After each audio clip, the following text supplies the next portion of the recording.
Hi everyone, in front of me I've got Infinix SMART 8 and let me share with you how to change video resolution on this device.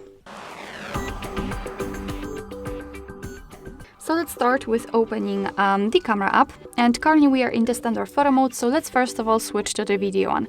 Let's simply tap on it, and if you can see this red color inside the shutter button, it means that for sure you're on the video mode. Fortunately, in this device we've got kind of the resolution options highlighted in the status, maybe not status bar, but the option bar. There we've got them. It is, I believe, 1080p and 30 frames per second. After tapping on it, we can change the resolution to 720p. And actually, that's all. So we've got two options. Let me enter the settings. Can we see it here also? We can.